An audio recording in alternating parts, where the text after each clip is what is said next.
सुखदेव जी कहे भगवान बिल्कुल भी समदर्शी नहीं है, जो जैसा करता है भगवान उसके साथ वैसा ही भाव रखते हैं। मैं एक वृतांत तो सुनाता हूं, सुनो।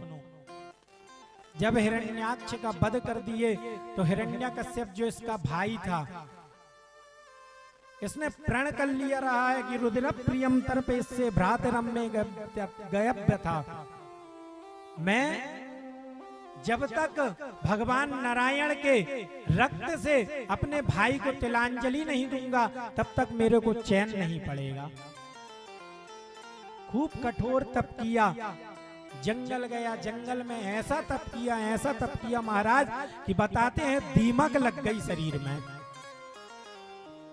ब्रह्मा जी की खूब कठिन तपस्या किया, हजारों वर्ष इसकी तपस्या चलती रही। तपस्या के बाद ब्रह्मा जी प्रकट हुए। अब ब्रह्मा जी प्रकट हुए तो ढूंढे भाई जिसने हमारी तपस्या की वो है कहां।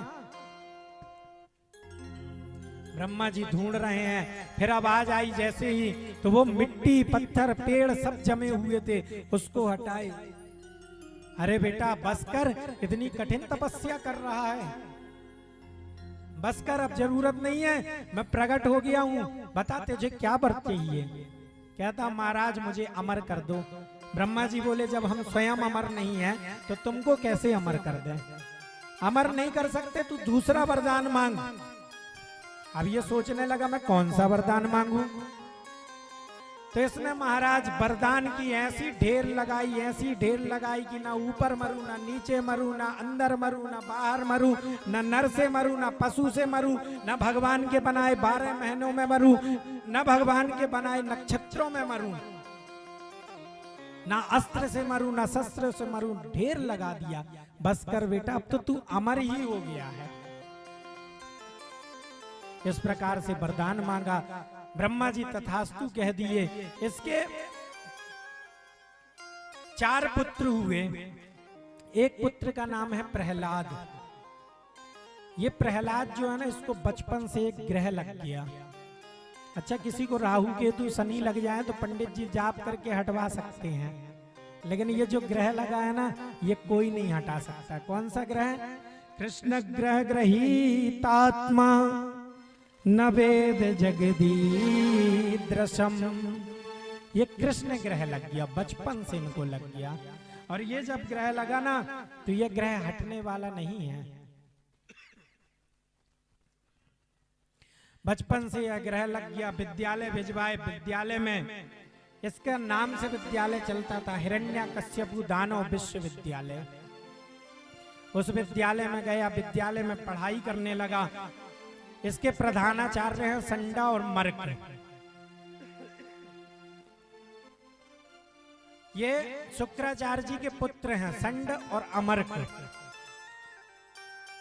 इनके विद्यालय में पढ़ने लगा। एक दिन हिरण्यकश्यपु अपने पुत्र से मिलने आया। बेटा क्या क्या पढ़े? कहते हैं पिताजी मैंने बहुत अच्छा पाठ पढ़ा है। बोले सुनाओ। हिरण्यकश्यपु को सुनाने लगा। तत् साधु मन्ने सुरवर्य देहिनां सदा समोद्ये नदि व्यासगाग्रहान् हित्वात्मपातं ग्रहमन्दकूपं वनं गतो धरिमाश्रयेता वनं गतो धरिमाश्रयेता। पिताजी ने मैंने बहुत अच्छा पाठ पढ़ा। कौन सा बेटा? पिताजी हमको वन चले जाना चाहिए और ये ग्रह को त्याग देना चाहिए। ये जो घर है ना ये सब बेकार है। ग्रह मंदकूपम, ये एक अंध कुआं है। हिरण्यकश्यप की तो आंखें लाल हो गई। अरे यह मुझे धर्म का उपदेश दे रहा है। परंतु बाद में स्मरण आया कि भाई जैसी बच्चों को शिक्षा मिलेगी वैसा ही वह पाठ सुनाएंगे। तुरंत ही बोले बेटा कोई बात नहीं, जाओ और जाकर के अपने गुरुजी को बुलाओ। जब गुरुजी को बुलाए कि भैया क्या पढ़ा रहे हो ये सब।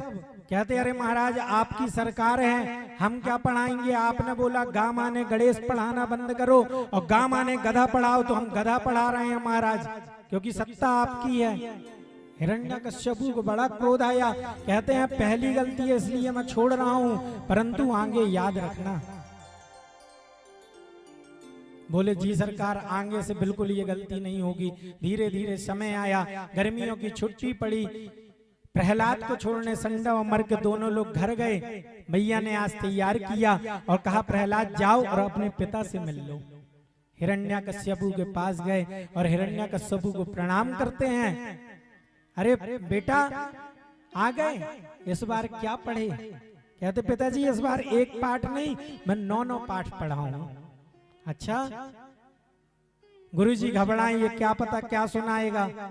गुरुजी को तो डर लगे, गुरुजी की तरफ इशारा करते हैं कि देखो पिताजी सुनना अच्छा चाह रहे हैं, परंतु गलत चीज सुनना है इनको।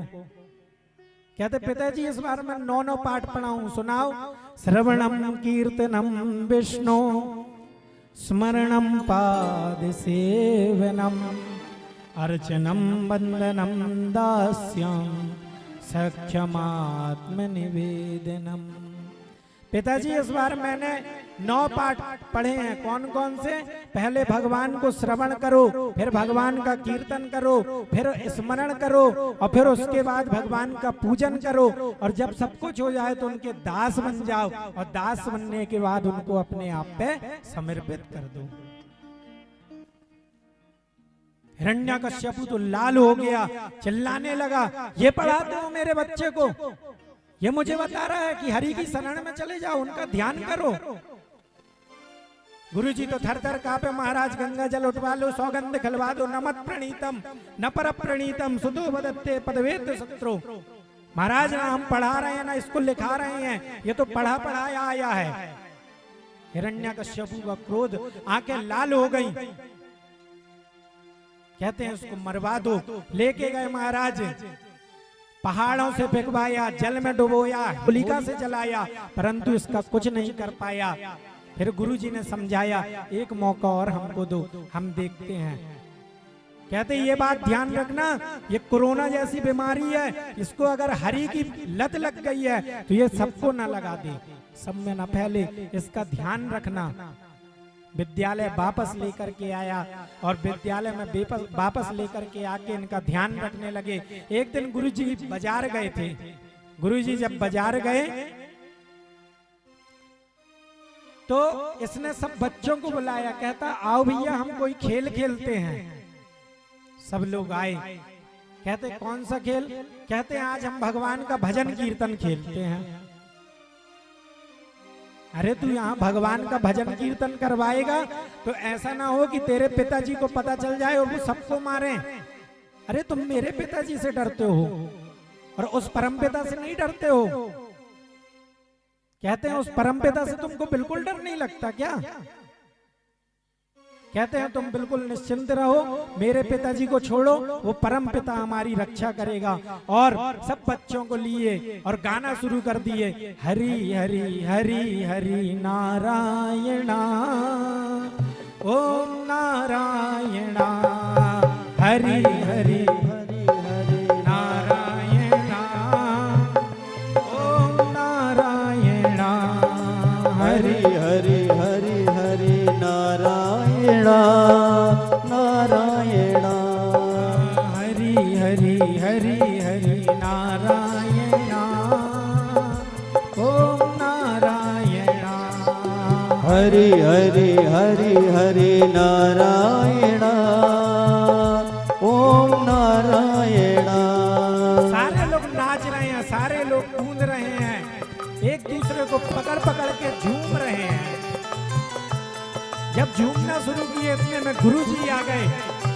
गुरुजी को महाराज बच्चे लोग उछालने लगे, ऊपर ऊपर करने लगे। गुरुजी नीचे नहीं आ रहे और गा रहे हैं क्या? हरि हरि हरि हरि नारायणा ओम नारायणा हरि हरि हरि हरि नारायणा ओम नारायणा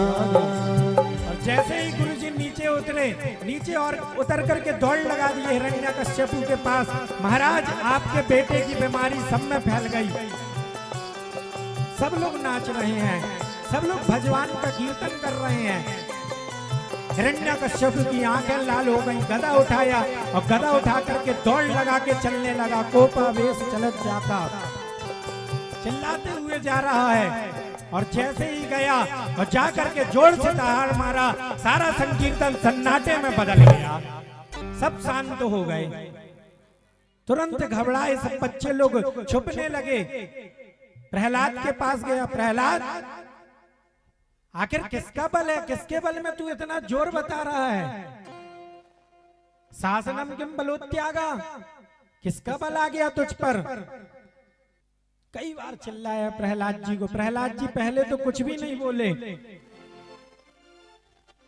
परंतु कहते हैं जब हिरण्यकश्यपु ने बोला कि मुझे ब्रह्मा जी का इतना वरदान मिला है और तू किसके बल पे बोल रहा है, तब प्रहलाद जी ने बोल दिया, न केवलम में भवतश्च राजन सवे बलम बलि नाम चापरेशाम।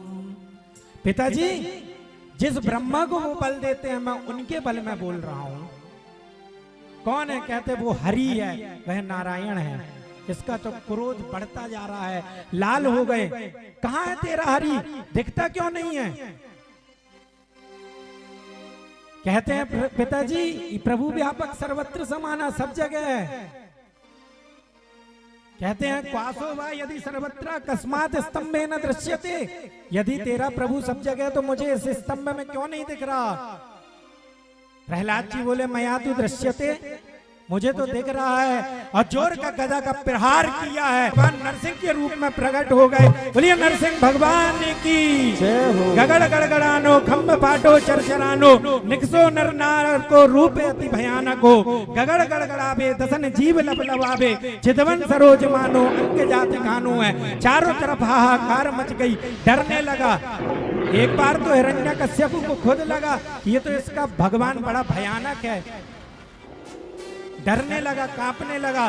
परंतु युद्ध चालू हो गया। दोनों एक दूसरे से लड़ रहे हैं जैसे गरुड़ और सांप की लड़ाई होती है।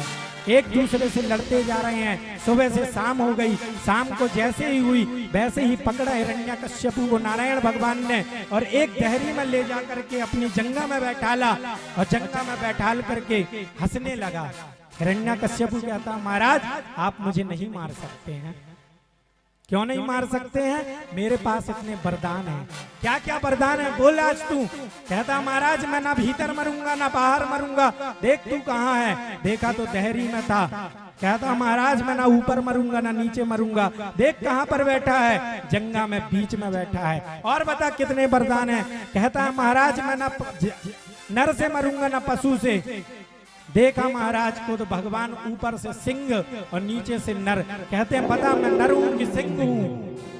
और बता कितने वरदान मांगा। कहता महाराज मैं आपके बनाए 12 महीनों में नहीं मरूंगा, मुझे पता था इसलिए मैंने 13 महीना पुरुषोत्तम मनाया 13वां महीना। और बता तू कितने वरदान मांगा है। कहता है महाराज मैं ना अस्त्र से मरूंगा ना शस्त्र से मरूंगा। भगवान ने अपने नाखून दिखाए, बोले ना ये अस्त्र है ना शस्त्र है, और फाड़ दिया उसकी अंतड़ियों का माला पहन लिया। बोलिए नरसिंह भगवान की जय हो। सारे देवता थर थर कांप रहे हैं। भगवान इतना भयानक रूप क्यों ले लिए? सब लोग देख रहे हैं एक दूसरे को कि कोई तो मनाओ। भगवान का क्रोध शांति ही नहीं हो रहा था। लक्ष्मी मैया के पास गए दौड़े दौड़े, मैया प्रभु ने बड़ा विचित्र रूप धारण किया है। लक्ष्मी मैया चिंता मत करो, मैं पत्नी हूँ, अब भी संभाल लूंगी। सोने की थाली बनाई, सोने की थाल ले जाकर के जैसे ही चरणों से आरती की और जैसे ही चेहरे पे पहुंची, चेहरा जैसे ही भयानक दिखा, आरती को फेंकी और दौड़ के कहती है मेरे प्रभु नहीं हो सकते हैं। सब घबरा रहे हैं, कौन इनका क्रोध शांत करे। तब सब देवता बोले जिनके लिए इन्होंने क्रोध, जिनके लिए इन्होंने स्वरूप बनाया है वही इनका अब क्रोध शांत करेंगे। प्रहलाद को बोले बेटा तू जा और जा करके उनके पास जा। जैसे ही गया प्रहलाद को चाटने लगे जीवों से। प्रहलाद बेटा मुझसे गलती हो गई, तूने मुझे बार बार पुकारा परंतु मुझसे गलती हो गई, मैं देर कर दिया आने में। प्रहलाद जी को चाट रहे हैं, इतना वात्सल्य उमड़ रहा है भगवान का। सब देवता देख रहे हैं कि वाह, भगवान भी आज एक भक्त से क्षमा मांग रहे हैं कि क्षमा कर दे प्रहलाद। इस प्रकार की क्षमा मांग रहे भगवान। भगवान ने प्रहलाद के ऊपर आशीष प्रदान किया। प्रहलाद से बोले कोई वरदान मांगो। प्रहलाद जी कहते हैं प्रभु मुझे मांगने लायक ना रखना, ऐसा वरदान दो। भगवान बोले नहीं, तुझे कुछ तो वरदान लेना पड़ेगा। नहीं माने, भगवान ने उनको राज्य गद्दी में बैठाल दिया, स्वयं से राज तिलक किया। प्रहलाद जी ने कहा प्रभु यदि आप कुछ देना ही चाहते हो तो एक काम करो, ये मेरे जो पिताजी हैं इनको आप अभय प्रदान कर दो। अरे प्रहलाद, जिसका तेरे जैसा पुत्र होगा उसके पिता कोई नरक की गति भोगेंगे, तू चिंता मत कर। आज इनका कल्याण किया। अब परीक्षित से सुखदेव जी कहते हैं कि बताओ परीक्षित, क्या भगवान समदर्शी हैं? आखिर जो हिरण्याक्ष और हिरण्यकश्यप थे इन्हीं के वंश के तो प्रहलाद थे, परंतु प्रहलाद के ऊपर भगवान ने अभय तो प्रदान किया। इस प्रकार का